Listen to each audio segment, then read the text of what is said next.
Magandang araw sa iyo. Salamat sa pagsama mo sa amin. Ang susuriin natin ngayon ay isang napaka-personal at matinding testimonyo.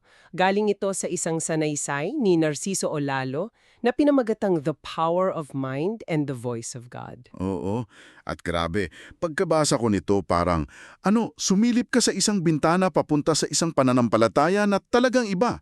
Kumakawala sa mga tradisyonal na nakasanayan natin. Purong personal na karanasan talaga. Tama. Kaya ang misyon natin ngayon, himayin natin ito. Hindi lang para i-summarize, kundi para subukang unawain. Ano ba itong buong worldview na itinatayo niya? Titignan natin kung paano nagsimula yung lahat, ano itong power of mind, at bakit mayroon siyang matinding puna sa organisadong relihiyon. Okay, simulan na natin. Sige, ang una niyang pinupunto, parang simple lang pero eto pala yung pundasyon ng lahat eh. Yung pagkakaiba ng mabuti at masama. Oo, at ang simple ng paliwanag niya, 'di ba? Ang basehan daw ng kabutihan ay gawa. May analogy pa nga siyang ginamit. Yun, yung sa daan. Yung nga, kung may taong kailangan ng tulong sa daan, yung taong may mabutong kalooban, tutulong yan. Pero yung masama, titingnan ka lang. O baka isipin pa, buti nga sa'yo, napaka-prangka. At ang pasinante para sa akin, yung bilis ng talon niya mula dyan, no? Mula sa simpleng analogy, papunta sa isang malawakang kritisismo. Agad niyang ikonekta yung kasamang kalooban na yan sa mga korap, sa gobyerno, sa pribadong sektor. Oo. Kasi para sa kanya, yung pagiging makasarili, yung pagiging manhid, hindi lang yun masamang ugali.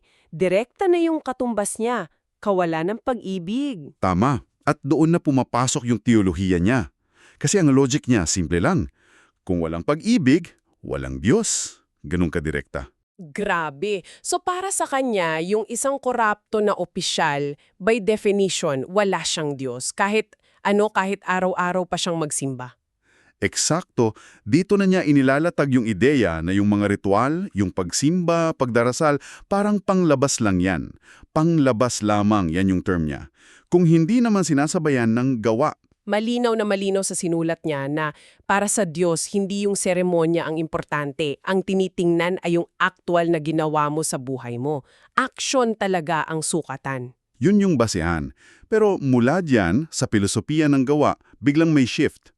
Nagbago yung tono ng sanaysay. Oo, dito na siya pumasok sa isang napaka-personal at masasabi nating supernatural na karanasan. Ito na yung turning point, di ba? Ikinwento niya yung nangyari noong 2010 na sa salaysay niya, dapat namatay na siya. Pero hindi. Sa halip na manatili raw sa paraiso, sinabi niyang kinausap siya ng Diyos, pinabalik siya sa lupa. At hindi lang basta bumalik ka, may kasamang misyon, may kasamang parang superpowers. Ito na yung tinatawag niyang power of mind. At ang tindi ng pagkakasabi, no, walang paligoy-ligoy.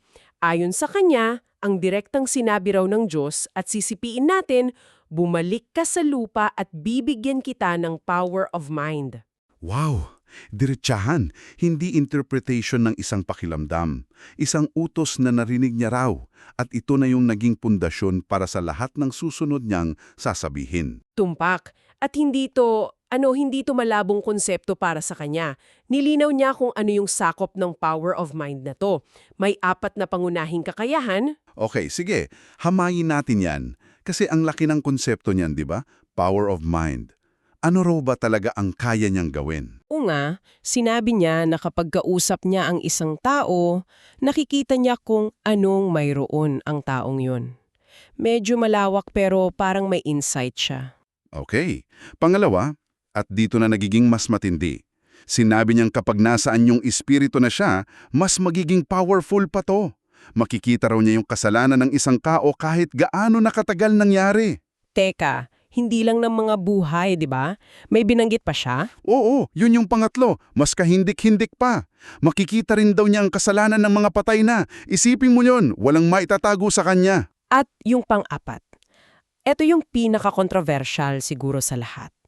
Yung kakayahang makita ang mga parating na pangyayari. Propesiya, sa madaling salita.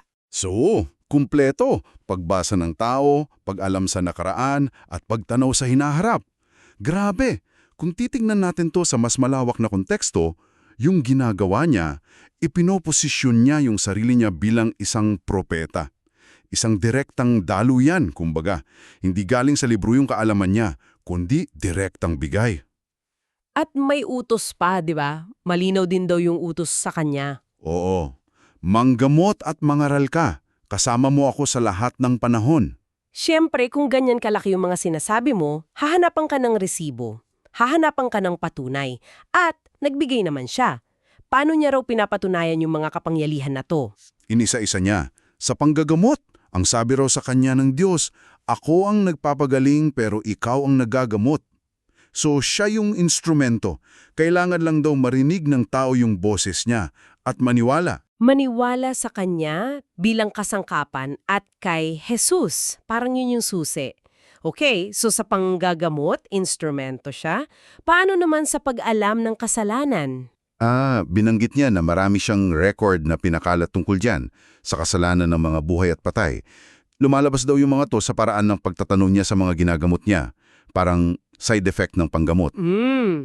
At yung pangatlo, yung propesiya. Ito siguro yung pinaka-tangible na ebidensya na inilatag niya. Oo, nagbigay siya ng 3 partikular na halimbawa, bagyong Yolanda sa Leyte, yung lindol sa Bohol, at yung aksidente ng barko sa Cebu. At ang mariin niyang sinasabi, bago pa man mangyari yan, nakapost na raw ang babala sa wall niya sa social media. At dito pumapasok yung modernong aspeto, no? Hindi na sa bato sinusulat, kundi sa Facebook wall. O nga, at nagtatas ito ng isang tanong para sa iyo na nakikinig. Paano mo susuriin yung ganitong patunay? Kasi ayon mismo sa kanya, marami raw ang gustong sirain o burahin yung mga post niyang yon. Yun, meron na siyang kumbaga built-in na paliwanag kung bakit maaring hindi makita yung ebidensya. Itinuturo niya yung mga taong masama raw ang kalooban, yung mga kumikita raw gamit ang pangalan ng Diyos. So parang may sagot na siya agad sa mga magdududa na kung hindi mo makita yung post dahil yon sa gawa ng masasamang tao. Sa naratibo niya, oo. At yung mga sinasabo niyang masasamang tao na yan, dito na niya direktang tinutumbok ang mga pare at pastor. Dito na naging direkta yung mga akusasyon niya. Matapang, talaga. May sinipi pa siyang sinabi raw ng Diyos. Oo, isang napakabigat na pahayag. Sabi daw, ang mga taong sinasamba nila, tinitingala nila, ay pinagtanggol nila, dapat lang ipagtanggol dahil number 1, makasalanan sila. Mula diyan, sunod-sunod na yung argumento niya laban sa simbahan. Okay, isa-isahin natin yung mga argumento niya. Ano yung una niyang puna? Yung una, tungkol sa pagiging banal. Kinu-question niya kung paano raw magiging banal ang mga pare kung sila mismo ipinanganak sa paraan ng tao. Ginamit niya yung salitang ginamit ng tatay nila yung nanay nila. Ikinukumpara niya kay Hesukristo nang ipinanganak ni Birheng Maria sa pamamagitan daw ng boses ng Diyos. Grabe yung lohika, no? Dahil hindi sila ipinanganak tulad ni Jesus, questionable na agad ang kabanalan nila. Tapos, pangalawa, tinitira din niya yung pundasyon nila, yung Biblia? Tama. Sinasabi niyang hindi na raw banal yung Biblia dahil marami nang binago para paboran daw ang interes at gusto ng simbahan. Salungat daw yon sa direktang utos sa kanya ng Diyos. Yung wala kang sasabihin sa kanila na hindi ko sinasabi sa'yo. So parang mas may bigat yung live feed niya mula sa Diyos kesa sa isang recorded version na baka na-edit na. Ganyan nga, para sa kanya, mas mataas yung direktang salita na naririnig niya kesa sa nakasulat. At pangatlo, yung komersyalisasyon. Ito yung classic na argumento, yung pagbenta sa salita at pangalan ng Diyos. So, kung pagsasama-samahin yung mga puna niya, ang mensahe ay, ang mga turo ng simbahan ay hindi na 100% galing sa Diyos, nahalo na. At ang babala niya, kung maniniwala ka sa turo ng makasalanan, magiging makasalanan ka na rin. Isang radikal na paghiwalay talaga. Sa mundo niya, ang tunay na otoridad, wala na sa institusyon, wala na sa libro, nasa direktang karanasan sa Diyos. May isang linya siya doon na nakakagulat. Yung lohika niya kung bakit hindi pwedeng utusan ng Diyos yung mga pari at pastor. Sabi niya, kung uutusan sila tapos yung mga tagasunod nila mapupunta sa paraiso habang sila sa impyerno. Di ba patawa? Yun yung term niya. Brutal, pero para sa kanya, consistent yung logic. At dyan, matapos niyang i-disqualify ang mga tradisyonal na leader, doon niya ipinapasok ang sarili niya. Siya na yung alternative. Iginigit niya na yung paniniwala niya, sarili niya lang, hindi natutunan kanino man, at ito pala yung gusto ng Diyos. Oo, at may lohika siyang sinusundan. Sisipiin ko ulit, ang uutusan ng Diyos ang taong ligtas para ang lahat ng ligtas magsama-sama na rin. Gets ko. So yung mission ng kaligtasan, sa isang ligtas na tao lang daw pwedeng ipagkatiwala at sino pa yun kundi siya. Dito na niya tuluyang ihihiwalay ang sarili niya sa lahat. Oo. At ginagamit niya mismo yung sinasabi niyang salita ng Diyos para ikumpara yung paraan niya sa kanila. Sabi raw ng Diyos, kung sila ang mangaral, nagbubuklat sila ng libro, pero ikaw, wala kang bubuklatin na Bible. Ito na siguro ang rurok ng argumento niya, yung katotohanang hindi niya kailangan ng Biblia. Hindi yun kahinaan. Yun ang pinakamatibay na patunay. Eksakto, yun ang huling alas niya. Habang yung iba kailangan sumangguni sa libro na sinasabi niyang binago na, siya raw direkta. Kaya iginigiit niya na kahit wala siyang binabasang Biblia, yung sinasabi niya ay punong-puno ng katotohanan. Isang napakatinding pag-aangkin. Inilalagay niya ang personal na revelasyon bilang pinakamataas na uri ng otoridad. Mas mataas pa sa banal na kasulatan na kinikilala ng bilyon-bilyong tao. Sa kabuuan, itong sanaysay na to ay isang blueprint ng isang radical na personal na pananampalataya. Isang paniniwala na ang direktang komunikasyon sa Diyos, mas mataas yan kaysa sa anumang institusyon, tradisyon o kahit sa banal na kasulatan. At lahat ng tinalakay natin ay batay sa mga isinulat ni Narciso Olalo. Ang paglalahad namin ay para matulungan kang maunawaan ang mga ideyang nakapaloob sa akda niya, yung kanyang lohika, yung kanyang mga paniniwala. Oo.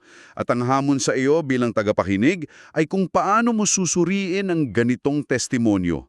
Nagbubukas ito ng mga tanong tungkol sa pananampalataya, otoridad, at yung papel ng personal na karanasan. At bilang pangwakas na kaisipan para sa iyo, kung ang tunay na autoridad sa espiritual na bagay ay nagmumula sa direktang patunay at personal na karanasan, paano natin malalaman o kikilatisin ang pagkakaiba ng isang tunay na mensahe mula sa isang matinding personal na interpretasyon lamang?